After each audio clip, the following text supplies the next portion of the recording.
Welcome to Families in Action on your local hometown station, AM 1220 KHTS. I'm Cary Quashen, along with my co-host Michael Dougherty, which we actually call the Silver Fox here on AM 1220 KHTS. Hi, Silver. Hi, how you doing, Cary? It's okay, Mr. Fox. How was your weekend? It was absolutely excellent. We must have rested more than we thought, because I really, on Sunday, I told my wife, I said, I feel like I've had an extended weekend. So so it was good. Very cool. Yeah. Yeah, no, I had a very very nice, calm weekend myself, so it's always exciting. Did you find a special place in your house to put all those ribbons that your daughter won the other week? Oh, my, did she kill it, Mike. She that's a rated A horse show. My daughter does equestrian stuff, and she won grand champion of the whole place. And, oh, wow. I mean, she was competing against professionals and serious people, and she got grand champion. So we're really, really proud of her. She's excellent. Way to go, Courtney. She's just killing it, Courtney Quashen. You are awesome. Anyways, yeah, so it was a great weekend. And hey, Mike, Families in Action is brought to you by your local hometown station, AM 1220 KHTS. We've been on the air almost 13 years. Wow. That's a long one. That's a long time, isn't it? Yeah. Almost. Got another 13 in you? Yeah. Well, hopefully. Why not? And also, so we want to thank KHTS AM 1220 for that. And we're also brought to you by Action Family Counseling, which is alcohol and drug rehabilitation centers. We have everything from outpatient to residential, inpatient, and everything in between. And then the Action Family Foundation, which I will let you talk about. Cary, we are going to be talking about this in a little more depth on the show today. But the Action Family Foundation is one of the sponsors of the upcoming SCV Drug Take Back program, which is happening Saturday, October 22nd, 10 a.m. to 2 p.m. And this is right in front of the main hospital building at Henry Mayo Newhall Hospital, where you and I work. Right. And this is brought to you by Action Family Foundation, KHTS AM 1220, your hometown station, Henry Mayo Newhall Hospital, and the Santa Clarita Valley Sheriffs. So this is great. We're going to talk about it, as I said, more in depth on the show today. But that's one of the things that Action Foundation is involved with. It is. We also we do all kinds of different stuff. We're in a lot of the schools up here in Santa Clarita where we kind of do interventions and a lot of education when it comes to alcohol and drugs. We do assemblies. We go into health classes. We do drug testing. Oh, boy. Yeah, I'm telling you, we do interventions when we need to. Just whatever we can do to reach out to the community. We do. We also have a Tuesday night parent and teen support group that I actually run. It's been here for over 20 years. And that's a good tool for parents. Oh, yeah. You know, I really believe that the stronger parents get, the better kids get. And it's something really interesting. I was talking to the parents last Tuesday, and it's an interesting deal because, you know, you don't help kids working with kids. You help kids empowering families. So the stronger, because I can deal with any kid, 15, 16, 17, and I think I can do a pretty good job. But then they go home, and I got no power. Who's got power at home? The family. Right. And the friends. And the friends. So the stronger we can get family, the better these kids do.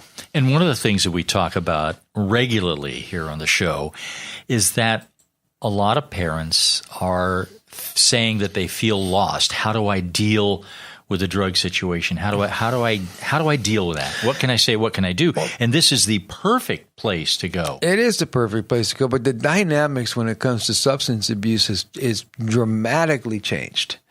First of all, the drugs are different. We know that. I mean, there's hardcore drugs out there. By the time this show ends, from 12 to 1, 5 people minimum will lose their lives to an accidental overdose. That's right. That's horrifying. And that's an actual fact. Right. It's been researched. That's an actual fact. Those are real numbers, and those are low numbers because all research goes back 2 or 3 years. So this is an old number. It's the newest number, but it's an old number. So from 12 to 1, we'll lose 5 people in this country. That's just to an accidental drug overdose. That's not including the homicides and suicides and car crashes and reckless endangerment, how people lose their lives, prisons, jails, institutions. from substance abuse. But here's what I'm saying. What's the most scariest thing about that is, let's say 2 years ago, somebody called up our rehab. They came in, they got their kids drug tested, and they called us up and they said, what was in the drug test? We said 800 milligrams THC. They panic, and they get the kids help. Now, when we get these families calling and we tell them it's 800 milligrams THC, they go, that's it? And we don't hear back from them. So these are the kids that graduate to other drugs that we are now burying somewhere down the line. And here's the reason why. Is I believe that when we're growing up, we have what you call contracts. Meaning when I grow up, I want to be a radio host, or whatever the deal is. I want to be a doctor, lawyer, cop, baseball player, boxer, model, right?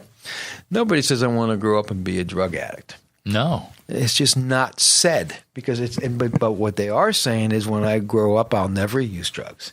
Almost every child says that. So where does it go wrong, Mike? Well, peer pressure. Also, what is your mom and dad doing? Are they smoking cigarettes? Exactly. It's so many different reasons, but we're having an epidemic right now with opioids and other drugs too. Kids are using drugs at a way younger age, and every day somebody calls me and says, why? The answer is really pretty simple.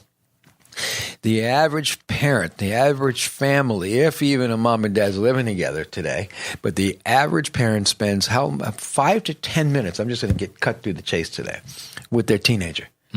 5 to 10 minutes. How was your day? Was good. How was school? Was okay. Do you have any homework? I done it. Are you hungry? I ate. That's the average family. So what happens is kids wake up in the morning, go to school. They're with their buddies. They come home probably to an empty house, but not really. Because now either in person or on social media, they're with their friends connected at their hip always. So they come home, if their friends are there or not, they're on social media. They're doing the Snap stuff. They're doing the FaceTime. They're with their buddies. Parents come home and that 2-minute conversation comes. How was your day? Good. You hungry? I ate. You need homework? I done it. Blah, blah, blah. Back to their room. What are they doing in the room? Same thing. They're back on that social media. They're back on social media. I mean, so now they're with their buddies again. So they're with their buddies from whatever time till they go to sleep. In fact, the very last thing that most kids, even some adults, very last thing they do is check their social media. Very last thing before they go to sleep. They turn off the lights, look at their social media, put the phone down, and go to sleep. What is the very first thing a 14-year-old kid does when they first wake up before they even use the restroom? Probably before they even get both of their eyes open, right?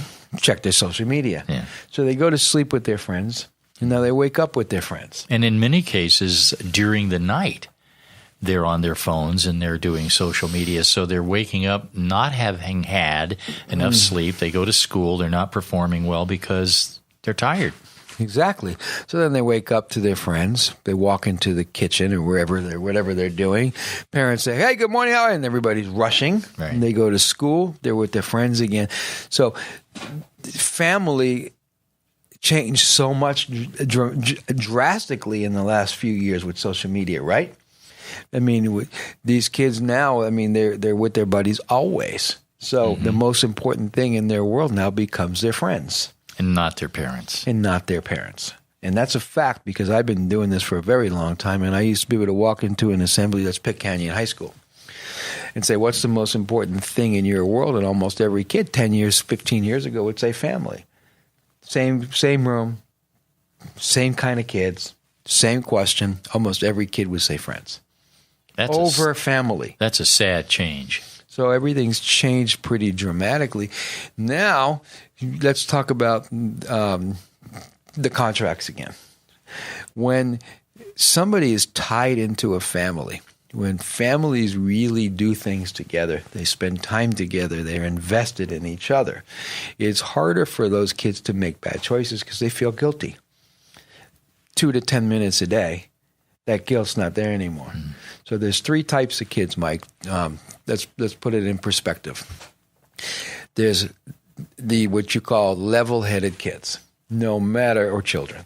No matter what kind of a parent, I have my phone on today. We're going to have to turn that off. Hello. I know, but no matter what kind of a parent you guys are, right, listening, your kids are high risk. They're going to get in trouble, drive fast, probably use drugs, fight, maybe ditch class, smoke cigarettes. They're a handful. We have to watch them and really manage what goes on with these kids, right?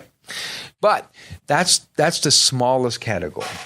The next category of children are what you call, and those are, those are high-risk kids, right? That's the smallest category. The next category is what you call the level-headed children, meaning they know what they want. They maybe want to go into whatever. They want to be a lawyer, a doctor, a cop, so they make good decisions. When they start running around with their friends and their friends start making bad decisions, these kids kind of slowly leave that group and find another group, and they do well. The next group of kids, and I believe this is the largest category, what you call the fence sitters. You know what that means? Right. That they can go either way. They can go either. I can't turn this phone off, so this is kind of crazy today. No matter what I'm doing, it's not turning off. But these are what you call level-headed kids. I'm sorry, fence sitters. Phone's kind of throwing me through the roof. Yeah. So they're level-headed kids, meaning, they're fence sitters. Back to this again. Meaning, if they're hanging out with their buddies are going to rub off on them. If they're hanging out with their parents and they're going to church and they're going to dinners and they're having game night and they're doing that stuff, it's harder for these kids to make bad decisions. Mm-hmm. But that being said, the 2 to 10 minutes a day, we're not doing all that stuff. No. So these kids are now what? Left to their own devices, they're hanging out with their friends. And we know what that means. So little Johnny walks out to his buddies and everybody's smoking a cigarette. And somebody says, hey, want one? He says, no way, because we know cigarettes kill you. It says it on the box. Mm-hmm. There's only 2 reasons a child would light a cigarette up today. What are they? Well, one is to impress their friends. Hey, I'm going to be cool. I'm going to go along with the crowd. So here's what happens with that. Little Johnny goes hang out with his friends, some new group of kids. Everybody looks cool, right? And somebody says, you want a cigarette? Almost every kid says no, because they know it's caused cancer. They know it's bad. It says it on the box. Here's what it says on most boxes. The Surgeon General has determined, it doesn't say might, used to, that smoking causes. That smoking what? Causes lung cancer, it says that. Or it says smoking contains carbon monoxide poison or some other crazy stuff. So they always say no at first, almost. But, they're hanging out with these kids over and over again. And what starts to happen is they get desensitized. Meaning everybody's doing it. What the heck? It's not that bad. Maybe one hit won't hurt. And they take their first hit. They just broke a contract they made when they were very young. So how do you clean that up? It's only a cigarette. I'll never smoke weed. And they mean it. Mm-hmm. And we're going to go from the contracts in a minute. But that being said, there's another reason why kids smoke cigarettes. If it's not peer pressure, it's a learned behavior from home. Mom and dad, brother, sister, aunt, uncle, somebody that they look up to is now smoking and they want to be like that. Right. By the way, now I hope the parents that are smoking are really listening to this. When we go into elementary schools or middle schools and we do our little talk, we don't talk much about drugs. We talk more about peer pressure and making good choices. And at the end of every group, there's kids that are in tears and we're saying what's wrong, and they're scared to death. Mm. And what they're scared of is their parents might be dying soon from cancer because they're smoking cigarettes. It's terrible. And that every time we do some kind of assembly, we have to deal with that. So our kids see mistakes that parents do, and it hurts and scares them. So, and we need, again, do what I say, not what I do doesn't work. You want good behaviors from your kids, then be a role model. Yeah. Be an example. You don't want your kids to not smoke, don't smoke. Don't smoke. Yeah, you don't want them to not use drugs, don't use drugs. Yeah. And if I want to know what's going on in your house and you got a 6-year-old, I'll ask them, they'll tell me. They always know. It's true. So, but anyway, so they light up a cigarette. They clean it up by saying it's only a cigarette. I won't smoke weed. What is the how do I say this? The climate when it comes to weed, marijuana right now. Well, with a lot of states saying they're going to legalize it, that sort of takes the heat off of it, doesn't it? It makes it look like not such a bad thing. not such a bad thing. And then you got these parents that are calling me and they're saying, what's in their drug test? And we say pot, and they go, okay, thank you. And they're gone. All's good. We don't see them anymore. They're history. Now, I run and own drug rehabs for children and adults. But I see what happens to these kids when they start just smoking pot. First of all, it's not the same stuff that we used to do. It used to be, 0.3 milligrams THC. It's up to 30 milligrams, and the edibles up to 80 milligrams. Yeah, and you're seeing people in the ER now with a lot of different problems. Psychotic. We've seen people in our behavioral health unit at Henry Mayo that have got nothing in their blood but marijuana, yet they're psychotic. Or suicidal. And then we're also seeing one of the ED doctors told us that they would see people in there, and I don't know what the medical term is for it, but they are vomiting and can't stop. Right. And what they did was to smoke marijuana. Right. So there's so many things that we see, but even more than that, these children are starting to smoke because of the social media and the more peer pressure than family involvement. They're starting to smoke pot at an earlier age because it's so accessible now. And so what happens? Their brain's not even developed to their mid-20s. Mm-hmm. And when somebody smokes weed, it's got what you call a 7-day half-life, meaning it stores in your fatty cells, your brain, your heart, your sex organs. I can go on for days. Everywhere. Yeah. So these children that has not got brain development yet that are smoking this high-potency pot, we're seeing huge problems right now in school and stuff like that. First thing it does is it messes with their short-term memory. Why didn't you do your homework? I forgot. Why did you turn in your homework? I forgot. Then they start what you call losing motivation, dropping out of sports, dropping out of dance, dropping out of martial arts, whatever the deal is. They lose their motivation and they just say, I'm bored. And you've heard it before from people who get to the point where all they want to do, we've had them here on the show, all they want to do is smoke marijuana. Right. So you have those issues of loss of motivation. Then you got then they go into longer term memory loss. Yeah. And they just don't care much about anything. So we see major problems when it comes to this THC, and that's for kids, but adults too. I've got people trying to get into my rehabs right now that are addicted to marijuana that will say to anybody that wants to hear it that if I stop using, I go through lightweight withdrawals, meaning I have anxiety attacks, panic attacks, I can't sleep well. I mean, I can go on for days. It's not like somebody that's shooting heroin, but it's still lightweight, withdrawals. Right. So withdrawals, right? Yeah. So, but these children, so with the lack, it's only so they go over to their buddies and somebody says, "Hey, you want to smoke some weed?" They go, "Oh no, I'll never use drugs." Drugs? This isn't drugs. This is medicine. It's medicine. It's marijuana. It's healthy. God put it there for us to smoke. It's a spice. It's organic. And what's going on? They usually would say no, but what goes on? And they get desensitized again. It's only pot. Everyone now is saying it's only pot, and they take their first hit. What happened then? Contracts are getting weak. They just smoked something that made them feel different than they've ever felt before, maybe better than they've ever felt before, and just relaxed them completely. How do you tell somebody 14 years old that that's bad? It's hard. Right. And now they're also hanging around with a whole new group of kids, and these kids, I mean, I love you, dude, and they all want to smoke pot, and they're going to parties. All the other drugs are what you call drugs of opportunity, Michael. They're there. These kids are going to a party, I'll never use hard drugs. And they mean it. But they're already loaded on marijuana and had a couple shots of whatever it is at a party. Somebody says, try this. They go, no. They smoke a little bit more pot. Try this. No. They drink a little bit more. They're starting to lose their reasoning to reason. All their buddies are doing it. They're desensitized. They go, what the heck? And they take their first hit.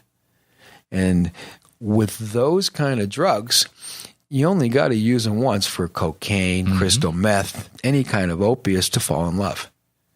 I mean, literally fall in love. Now, your body has to have it. Yeah, I mean, I'm a drug counselor. I deal with people who've been doing it for 30 years, right? Yeah. But I'm also a recovering addict, and I remember watching in those days people were taking what you call Quaaludes. And I watched everyone I knew get addicted. So I knew I couldn't use those. So I used light stuff. And one day somebody gave me a half, and I knew it right then. I looked at whoever I was with and said, I'm in love, I'm in trouble.